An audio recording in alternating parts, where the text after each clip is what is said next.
I'm joined by Sangeeta Walsh from Dialpad. You know what? We just had an amazing session, so I know a lot about you. But people who are listening to this, they don't know a lot about you. So why don't you tell us a little bit about your journey first before we get into the topic, which is going to be BI.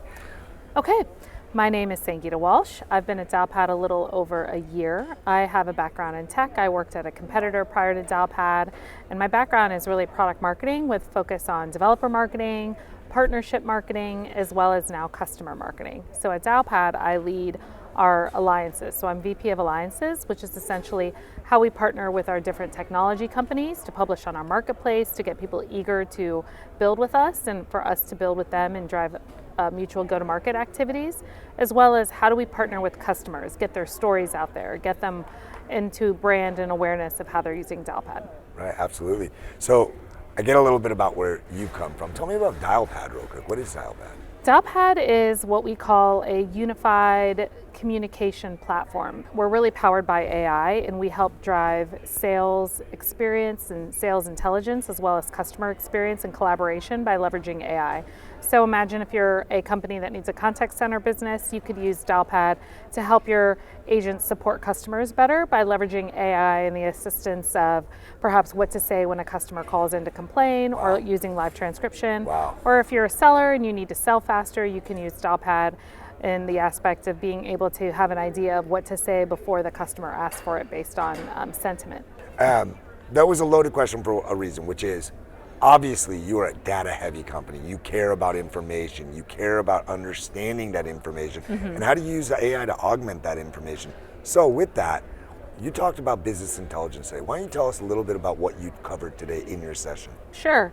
When I took over this role, I felt like the most important thing for me to share with everyone is what I learned when I took over this role, which was data is something that's pretty definitive, and being able to understand what a customer is actually doing versus what they purchased is important when you're trying to learn and partner with that customer on what's better for them and what's better in the use case of how they're using your products.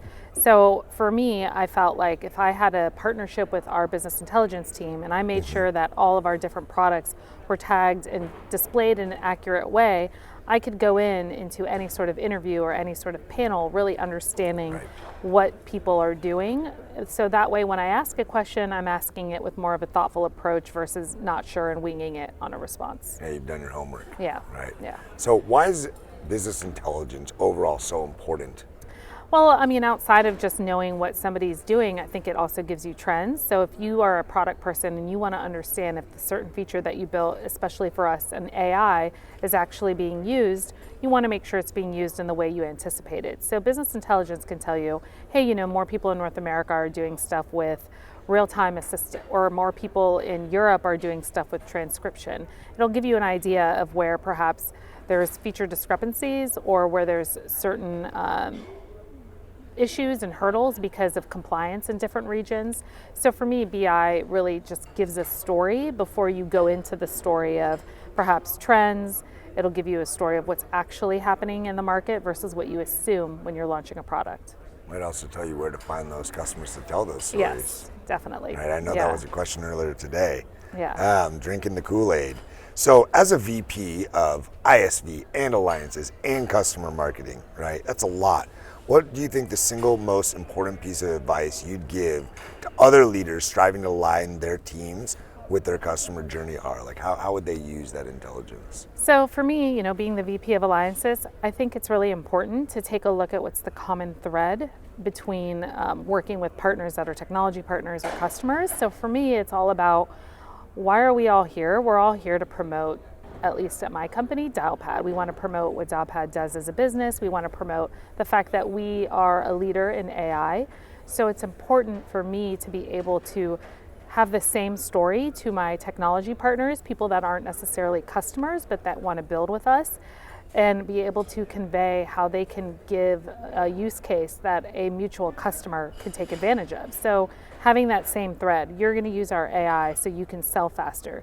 You're going to use our AI so you can build an integration to sell faster. Right. You know, just trying to keep that same message throughout the journey is important. Keeping it consistent. Yeah. And reinforcing it along the entire way. Right. That makes a lot of sense. What is a key challenge that you think customer marketing teams should anticipate when implementing the kind of strategies that you've been covering? One of the challenges that customer marketing has, honestly, is just finding the right people. Customer marketing to me is something that is very important, but it's also something that isn't necessarily at the forefront of everything, because you have the sellers who are focused on closing and selling a deal. You have the customer success team that's focused on making sure that customer is happy and they're having all of their questions answered, whether it's upsell, cross-sell, downgrade. Perceived value. Right. And then you also have the product team that's just making sure they're building and launching a product. So customer marketing has to find a way to be able to give value to these three different areas so that they will want to work with you. Absolutely agreed. So I think it's a lot about communication. It's a lot about showcasing the value to the seller so the seller will know how they can sell better. It's about showcasing the value of customer success to the CSMs, because then the CSMs can use that to say, hey, we're going to help leverage your brand. We're going to help you as a customer to get your name out there and to also make sure you're maximizing your value with Dialpad. And then it's important to the product team because nobody wants to build a product without any usage. So Right. being able to find those right stories that show a feature, it's really impactful. Everyone's satisfied. And is there a way that customer marketers can start to think about how to use business intelligence to communicate more effectively internally?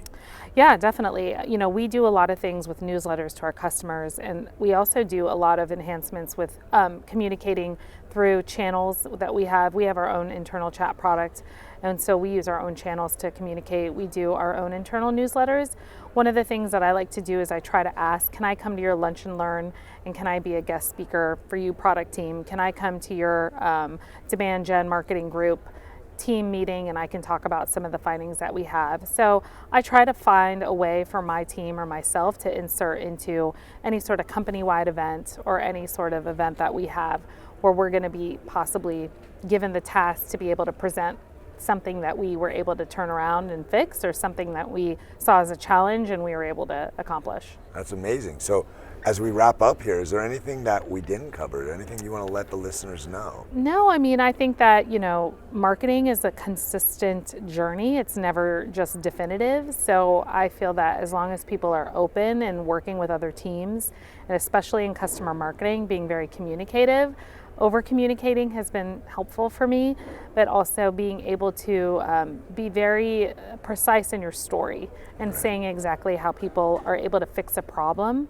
with the company you work for, the product that you work for, then that's key. Makes absolute sense. Well, thank you so much for joining us today. You did a wonderful job on your session. I appreciate Everybody was on the front of their chairs. That men's, you know, you're talking about stuff people care about. So Thank you. Thank you again. All right, thanks.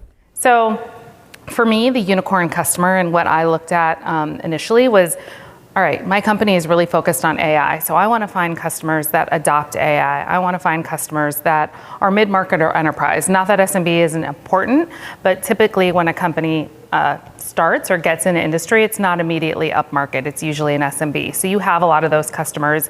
It's typically your bread and butter for any sort of new company. So I really wanted to focus on larger, more complex, vetted companies who use our AI.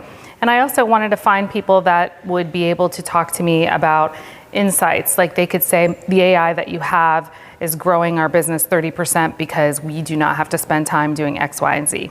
And the next is an influencer. So you obviously want to meet with somebody that's pretty engaging. I was just talking to my colleague this morning, and she was telling me about a woman that she interviewed who left her camera on and went downstairs to get lunch while they were doing an interview. And I found that really funny because, albeit great customer, very nice, it's nice of her to give us the time. She's somebody that we're going to want to invite to an event and have her speak on our behalf. So we have to also look to these people to see if they're going to be an influencer for us and if we think that they have the ability to speak about us in an articulate manner. And then I also want to find people that use multiple products. We have so many products at Dialpad, which you just saw. We have products that fall into 3 areas: how to enhance sales, how to drive customer intelligence, and then how to collaborate. And so we want to make sure we find people that aren't just focused on one area, but areas that talk about the different features. And that makes not only your leadership happy, but it also makes your customer happy because you're showcasing their brand.